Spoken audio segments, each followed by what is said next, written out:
mau bati orang kau juga Bu lah. Sakit apa aja Bu yang kau Bu?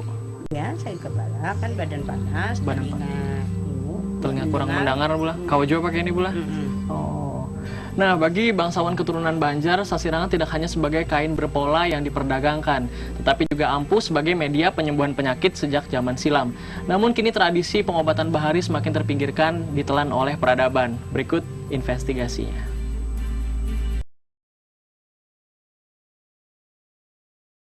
Tertutup. Salah satu tabib yang masih menggunakan kain sasirangan sebagai media pengobatan. Di rumahnya di kawasan kampung Sungai Mesa, Banjarmasin, wanita berumur ini selalu sibuk dengan aktivitas kesakralannya, dari membuat laung atau ikat kepala hingga melayani tamu yang datang berobat kepadanya. Secara khusus, Mas Lian mengakui profesi tabib untuk melayani warga Batatamba sudah dijalani secara turun-temurun.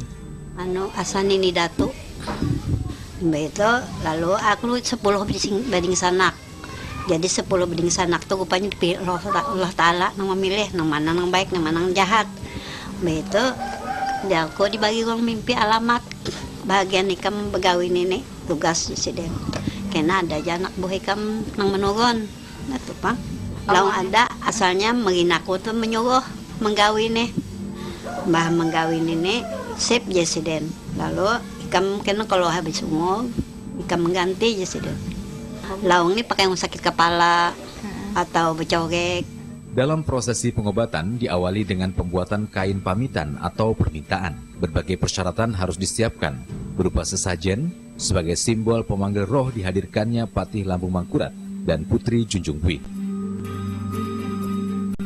Diakui Mas Lian selama proses pembuatan kain pamitan, dia dalam kondisi dikendalikan alam lain, karena dirasuki di bawah alam sadar manusia.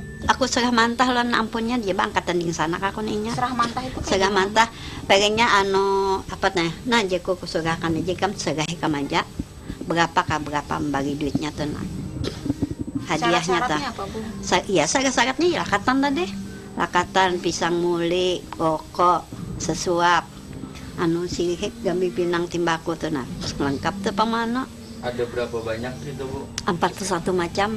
Saat menggawi ini aku kata kau diganggu sebuting. Jadi nang diolahnya Kamis, Senin, Jumat. Waktunya habis. Setelah kain disiapkan, proses pengobatan siap dilakukan.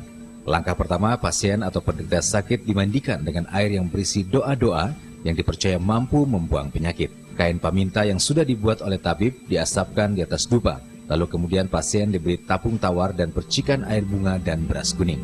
Sambil memanjatkan doa, tabib meminta pertolongan dengan kekuasaan Tuhan Yang Maha Esa. Setelah itu kain kuning yang sudah dirajah dan diberi doa dipakaikan kepada pasiennya untuk dibawa pulang sebagai akhir dari ritual pengobatan.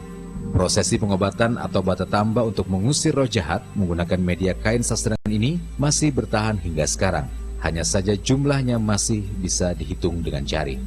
Sejak kerajaan Banjar masih dipengaruhi agama Hindu, hingga masuk kejayaan Islam sebagai akidah kerajaan Banjar, prosesi pengobatan menggunakan kain selain untuk penyembuhan, juga sebagai pelindung dari gangguan makhluk halus. Pembuatan kain sasirangan sendiri dulunya dibuat berdasarkan permintaan atau biasa disebut kain pamintan. Sebelum dijadikan bahan pakaian, kain sasirangan dibuat sederhana, berupa ikat kepala atau laung, sabuk dan tapih, bumin untuk kaum lelaki, serta selendang kerudung putih atau kakamban bagi kaum perempuan. Permintaan itu kan dari yang sakit atas nasihat tabib. Kemudian dia datang ke pengrajin minta buatkan. Salah satu motif untuk pengobatan. Makanya sejak lama sasirangan dikenal sebagai hasil karya bangsawan Banjar.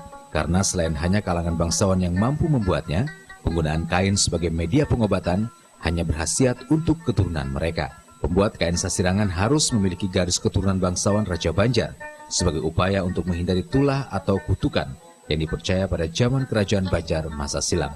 Karena di setiap motif sirang yang dibuat memiliki arti kuat yang dipercaya mampu mengubah karakter seseorang yang menggunakannya. Yang bangsawan yang Anda singgung itu sebetulnya mereka itu yang pengrajin.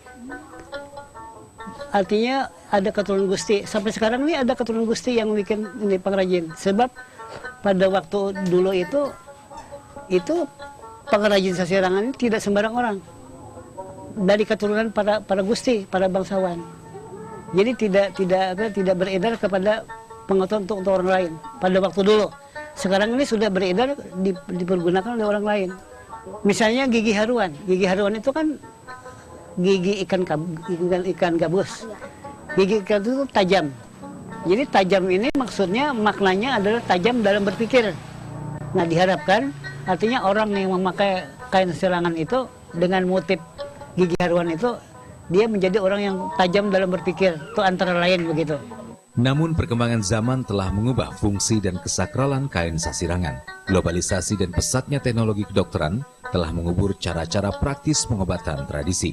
Tidak itu saja, kepercayaan tentang adanya kutukan perlahan menghilang setelah salah satu juriat bangsawan Banjar Gusti Antung Norjohansa berwasiat kepada Ida Fitria, seorang warga biasa yang bukan gadis keturunannya, untuk membuat dan memproduksi sasirangan. Dengan tidak memperdulikan ancaman kutukan, Ida Fitria yang bukan keturunan pegustian mengembangkan sasirangan hingga bisa tumbuh dan berkembang sampai sekarang. Yang mengembangkan sasirangan ini kan kelompok Ibu Ida Fitria, yang mana beliau atas perintah Ibu Antung Nur Johansa coba belajar mengolah sasirangan dengan Ibu Antung Kacil di seberang masjid. Cuma syaratnya belajar, kata Antung Kacil, Ikam kalau mau belajar karena bukan keturunan pembuat sasirangan zamannya Lambung Mangkurat dulu, itu kena tulah. Kena tulahnya yaitu mata picak, tangan tengkong. Itu. Tapi Ibu Ida Fitria tetap mau belajar walaupun nanti karena tidak percaya dengan tulah itu, beliau tolong diajarkan. Nah, setelah diajarkan baru tahu cara pembuatan kain pemintan, yaitu dijelujur, disemok namanya, istilah jahit menjahit. Setelah disemok, lalu diwarna alam, waktu itu misalnya temulawak biasanya dipakai. Untuk pembuatan kain pemintan tadi, kuning temulawak. Nah, setelah itu lalu dikembangkanlah oleh Ibu Ida Fitria itu dengan kelompok namanya Ciptasari. Ya, kelompok Ciptasari itu yang pertama kali mengembangkan sasirangan sebagai bahan sandang. Itu kemudian didukung oleh Ibu Said dan Gubernur Said waktu itu. Dan atas nama peradaban pula, kesakralan sasirangan sebagai karya bangsawan Banjar untuk media pengobatan mulai menghilang. Zaman telah menggilas keluhuran tradisi ini dan mengubahnya sebagai bahan pakaian.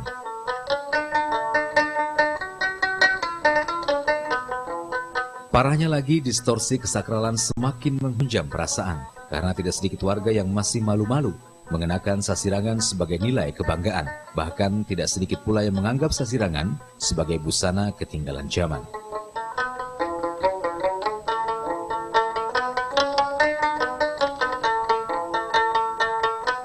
Kain sasirangan yang dibuat secara manual dan tradisional kini harus berjibaku menghadapi persaingan. Mampukah mereka mengatasinya? Jangan kemana-mana, tetap di Pian Tahu lah.